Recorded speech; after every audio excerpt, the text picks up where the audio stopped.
Thinking seriously about the practical approach to mobilizing to curb insecurity, I'll share experience with you when I was state director in Bauchi. Most of you will remember an incident in Azari. A group of terrorists, the Boko Haram, then had invaded Azari.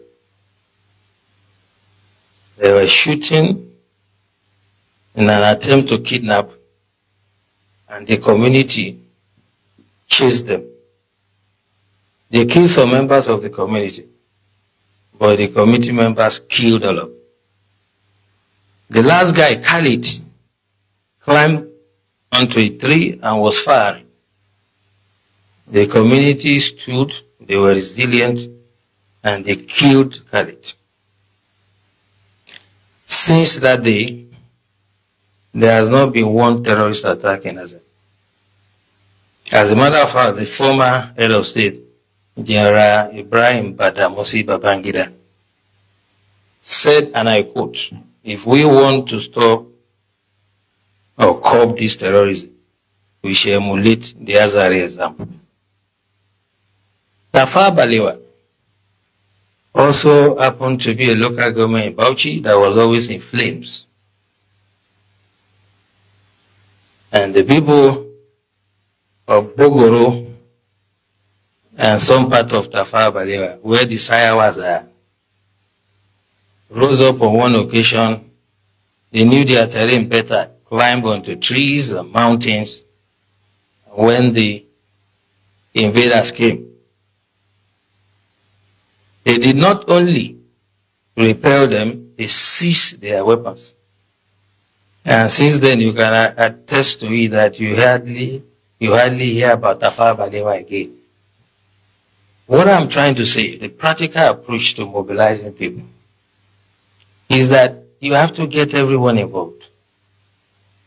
You do not expect the Nigerian Army, police, DSS, to protect every Nigerian or every community. It is not going to work.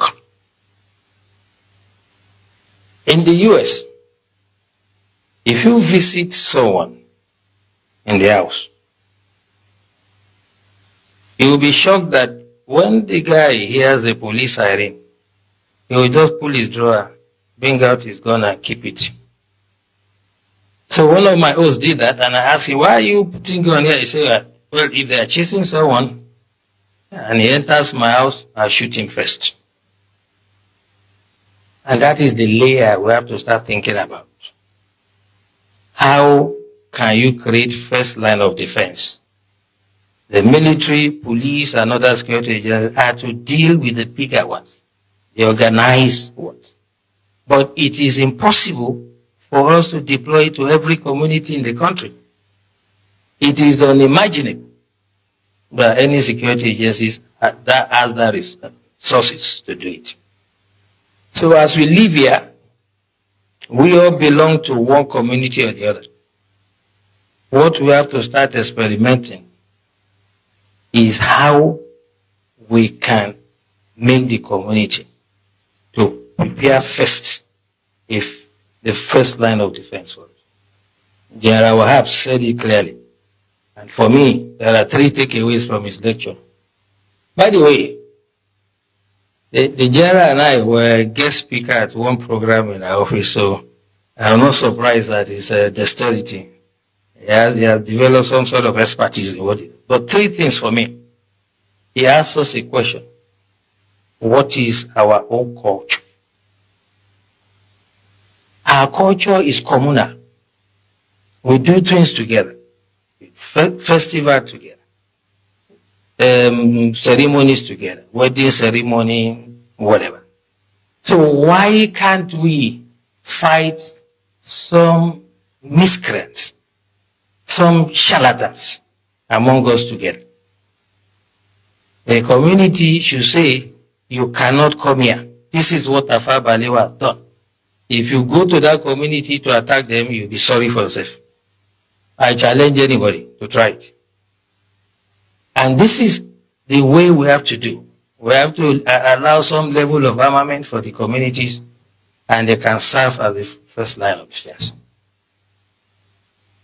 Second takeaway from what the general said, whole society approach is not the first time we are hearing. But what I'm saying, the way to do it is when we live here, those of us who have some influence, the elites in society, discuss with your communities, come to us, get some sort of approval and guidance, and then we can stop these criminals. You can imagine you call sector, let's say sector 4 or whatever, sector of the army, to come to this community if there's an attack. Before they even arrive there, if they attack another community, what happens? This is what we should take away from here. And lastly, he said something very instructive. By the way, I like Osman. He knows who to give time. Have you seen him around here? He has advised himself.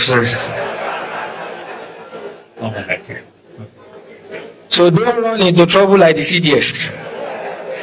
Okay, so last thing he said to us, which is quite important, is that we should not make this another talk show. And that's why this is my intervention. That security starts from you. There is nothing that is new. 1870 something, I can't remember. The French Revolution, in the street of Paris, they were beheading people. Yeah, we've had hijack of plane. We'll forget quickly. We've had the wet ear syndrome. We had so many. There's no Matasini and whatever. There will always be security problem. So when I hear people say this is security in Nigeria, as long as human beings exist, there will be security problem. The issue is the response. We have to take that mentality away. What is the security agencies doing? Who, apart from a tree, knows that they want to come and cut him and remain standing? Only a tree. We have to get the communities to rise and defend themselves first. And the time to start it is now. When you move out from here, I do that every day. I come from a village in Ijebu land, Ogun State, and I talk to my people. I know the level of armament they are entitled to. I know how they organize themselves in quarters. We have 4 quarters. I am using my expertise to guide them. You cannot